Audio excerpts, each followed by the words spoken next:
There we go. Okay. That'll do it. All right. Oh, hi. Hey guys, we got a different kind of basics for you today. I'm gonna go over 10 kitchen tips I wish I knew before I started out. I want that to appear on the screen in graphics. You can leave. Yes, do it. 10 kitchen tips I wish I knew before I started out. And gone. No, not you, the graphics. And I'm going to be randomly joined by TikTok megastar Sienna Mae Gomez, who I think has like 25 million followers on TikTok. So she's way more famous than I am. And I'm gonna teach her how to flip stuff in a pan.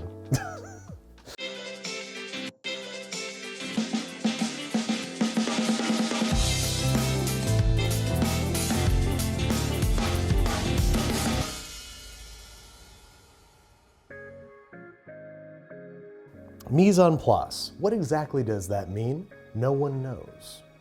I think it means everything in its place. That's actually what it means. It means that you want to have all of your ingredients laid out, chopped up, measured, weighed before you start cooking. How do you know what to mise out? Look at the list of ingredients. When you look at it, it's going to say 1 medium onion, finely chopped. It's going to say 1 teaspoon of whatever this is. What the hell is that? Anise seed. It's gonna say 1/2 teaspoon of ground annatto. It's gonna say 4.5 ounces of all-purpose flour. Measure everything out, chop everything up before you start cooking. It makes everything so much easier. Please just do it! Rachel Ray and I had it out when we met because she thinks her name is spelled wrong. I'm like, no, it's spelled the way it sounds. Anywho, joining me is Sienna Mae Gomez. Hi guys. Now you're massively famous on TikTok, but most of my viewers look like me. So for them, tell us in a few words who you are and what you're about. Okay, I am a content creator, mostly on the app TikTok, and I kind of just promote self-love and body positivity, and I love to eat, so that's why I'm here. I'm trying to learn. Well, then these tips are for you. I know. Have you ever flipped food in a pan? It didn't go well. I tried. Yeah, I've tried. It usually ends in disaster, especially because when you're flipping stuff on a stovetop, like when you spill stuff on here, how awful is that? Oh, it like gets in the cracks and then Yeah. I try to grab it and then I get burned. Yeah, no, it's a disaster. So the best way to learn is to not do it on the stove. And I like to use candy. Just throw some candy in a pan. And this is a great kind of pan to learn in because it is light and it's got really high walls. Okay. So what you want to do, get everything down to this end, and then your instinct is sort of go like that, which is why things go everywhere. But what you really want to do is just kind of shuffle things around. So get it down the end and just kind of flick it up like that. Like a technique. Give it a shot. Yep. That's perfect, you got it. That was kind of good. Yeah, look at that, it's perfect, you look like a pro chef. Yeah. Not one drop. All right, let's do it a little harder then. This is Okay. gonna be a little more challenging because the walls in the pan are lower, so you're gonna have to keep a little bit more control when you're doing it. Oh! Oh! Yeah. Move over, this is my job now. Can I try to guess? Yes, guess what kind of salts these are. Okay, this is, wait, are they all sea salt? These are actually not different kinds of salt because of where they are. They're just or different. where they're from, rather. They're different textures of salt. Is this coarse? It's a kind of coarse salt, which is called kosher salt. And then you got the table salt here, and then this is a flaky finishing salt. Okay. So table salt is great for baking because when people are developing the recipes, that's what they use. So if they say, 1/2 teaspoon of salt, that's what they're talking about. Okay. Kosher salt is good for cooking because it's a coarser grain, which means that there's less salt in any given pinch of it. It's also pinchable, so you can pick it up like this and you can control how much is going in by just wiggling your fingers. Like I'm just moving them back and forth right now. Would this fall through? So that's what we're gonna test right now. So try to grab a pinch of that and then try to grab a pinch of the kosher salt. See, it just kind of falls through like sand. It's so, yeah, it feels like salt, low-key. Yeah, and then try the kosher salt. You just have more control. It's like crunchy. It's crunchy, exactly. That's the other thing, it adds a little texture sometimes. It's like that one meme. Do you know what I'm talking No. about? This is just, you put this on top? This is to finish something off, so if you're making a steak or something like that, this adds texture. It's these big crunchy flakes. I mean, really, All salt kind of tastes the same. There are some slight variations, but what you really need to know are the different textures. That's what's most important. So next up, we're going to do a blindfolded smell test. And we don't have a blindfold, so this will have to suffice. Perfect. This is another approved use from the CDC. You can. I know, this works so well, I can't see anything. Really well. So what we're gonna do is we're gonna test to see if you can tell the difference between pre-ground and freshly ground pepper, because a lot of people don't really care about pepper, and I care a great deal. Okay. Clearly, I've just blindfolded a TikTok star to prove a point. So I definitely care a lot about pepper. Okay, ready? Mm-hmm. I'm going to present one pepper at a time to you and just give it a good whiff and tell me which one smells better. Here's number 1. Okay. Okay. And here's number 2. Oh, that one. That one's so much better. It's like way more, Pepper? yeah, it's like way more strong. Yeah. It's way stronger. This is the freshly ground pepper. Is it really? You chose correctly. I should have labeled them so I could prove it, but this is a freshly ground pepper. Wait, can I see it? Yeah, What's the difference? It smells more floral. Yeah, this doesn't really like, if you didn't tell me it was pepper, I'd probably be like, I don't know what that is. You can taste the difference too. You can grab a little bit. Delicious pepper. I get it. I get it. As you can see before me, I have a selection of steaks because I'm a lucky, lucky boy. But I actually made these for a reason. And that is the importance of temperature. I know that these are all cooked to a perfect medium rare, even though I can't see inside them. Can you see inside them? I didn't cut them open. I didn't go like this because this doesn't work. I'm sure somebody at some barbecue has taught you that this means medium rare, medium well, well. And that's a pretty good guideline, but definitely not accurate because different steaks have different thicknesses, they have different textures of the beef, and people have different hands. You might have a rock hard hand. So what is a growing boy to do? You gotta use a thermometer. This is a very expensive thermometer, but something you get off Amazon for 10 bucks is still gonna do the job much better than this bullshit. So as you can see, if you use a thermometer, you're gonna get predictable, accurate results every time, no matter the thickness or texture of your steak or the thickness or texture of your thumb. So remember, if you use your thumb meat, you're a deadbeat. If you use a thermometer,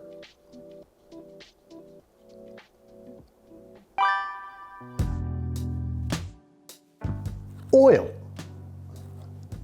Your grocery store probably has a selection of oils about 50 times this size. There are so many different kinds of oil, and while they're all great in their own special ways, you really only need 3. You really only need 3. This is supposed to disappear. Oh, jeez. Okay, this is really all you need. You got some vegetable oil, got some extra virgin olive oil, and then got some light olive oil. And this is probably even the most optional one.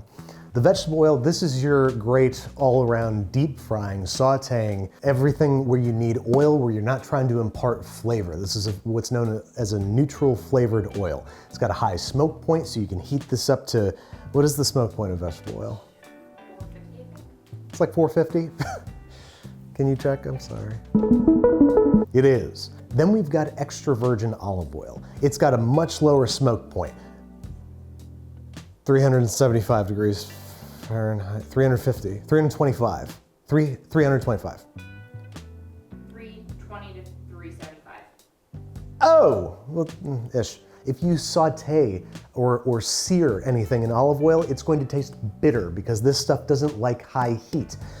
Extra virgin olive oil also has a really distinct kind of fruity flavor to it, and it's much better for eating with bread, dip some bread in there, or finishing pasta, or anything where you need to add some extra virgin olive oil flavor. For cooking with olive oil, you want to use a light olive oil like this guy. You can tell just by looking at it, it's not a deep green, it's a lighter color. This one just says olive oil, it doesn't say extra virgin, and even below that it says for sauteing and grilling. So this is going to have a higher smoke point. I'm guessing around 375. The last and most important thing I want to teach you about oil is rancidity. Rancidity. That's a fun word to say. It's like saying the word edited. You know, that's a Pete Holmes joke, but if you say edit in the past tense, edited, anyway, rancidity. Brad! Oil goes rancid, especially olive oil. Olive oil really only has a shelf life of like 6 months. Smell your olive oil. If you've been hanging on to it for a few years, I guarantee that stuff is not good no more. Olive oil should smell clean and light and fruity, and that's about it. And if you're cooking with rancid oil, you're gonna end up with rancid tasting food. These are facts. Brad, come back! Peanut oil. This just tastes better when you're deep frying things. If you have a peanut allergy, obviously don't use this. You will die. If you don't have a oh no! All right. Next tip I want to talk about is not replacing ingredients unless you know your shit. Here to help me is my friend. Oh, these are hot things. Let him explore his universe. Sawyer's helping me out by being my blind taste tester here. I've made 2 pan sauces, absolutely identically. Okay. All right, so first up, here's the first sauce. I want you to taste it. It's just a red wine sauce. There we go. Nice. Okay. Okay. Okay. Yeah. A little acrid, a little much. Okay. It's a red wine reduction. Be good with a steak. A little buttery though, right? Yeah, I know. Yeah, I got some butter in there. All right, now try this one. Here you go. I'm gonna put it right up to your lips and you're gonna sip it, okay? Here we go. Ooh! I think the first one's better. That's because the second one wasn't made with red wine, but rather red wine vinegar. Ooh. So you Medicine, can see, though. Like, yeah, maybe that was good for me it's in probably some way. good for your gut health. Yeah. However, let it be a lesson to us all that you can't just swap something out because it's called the same thing. You're gonna have a hard time smelling things for the next few days. All right. Guess I'll go.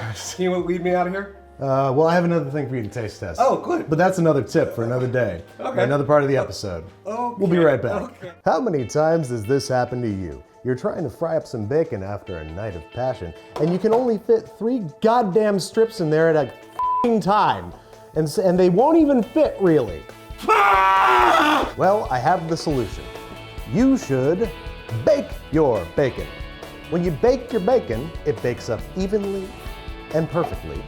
And you can make a whole bunch at a time instead of 4 measly strips, because let's face it, after the night we just had, we're gonna need more than 2 strips of bacon each. Right, Brad? I don't want to poison him. How old is this? I just want to say Look at their expiration date. Yeah, but once it's open, it's 7 days.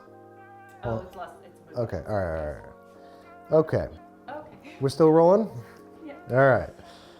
Ugh, oh God, what just came out of this? Don't worry about it. Don't worry about it. It's fine. Oh! It's not okay. It's not okay. What the f*** is this? It's store-bought. Ready.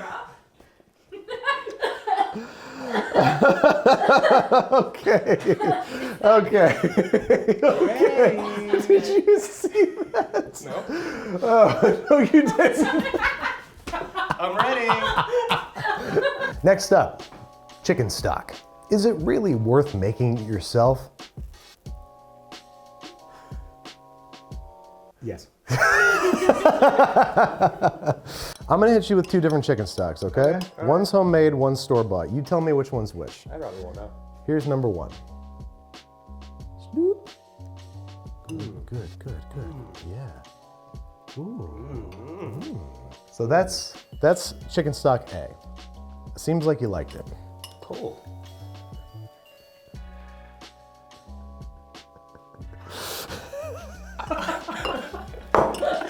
All right, that was chicken stock A, the cold one. And here we go. There's chicken stock B. Oh God, ew. God. Yeah, the second one's like water. Yeah. The first one was sumptuous. The first one was good. The second one was bad. Need I say more? Thank you so much for coming out and Thank you. Pushing yourself outside your comfort zone here. Thank and now you. we're gonna go even further, make some avocado toast. I'm ready. All right, I'm excited. go check out Sienna's YouTube channel to see her flip an egg. See if it works, see if it splats. It might not. No, it will. I'm confident about it. This almost was a chicken stock business. Just that. Remember? Chicken stock business. Don't say the name of it. Don't No, say I didn't. Yeah, that's what It's I- that good, the name. I'm trying to backpedal right Think now. of the best name for a chicken stock business you've ever thought of. Double it. All right.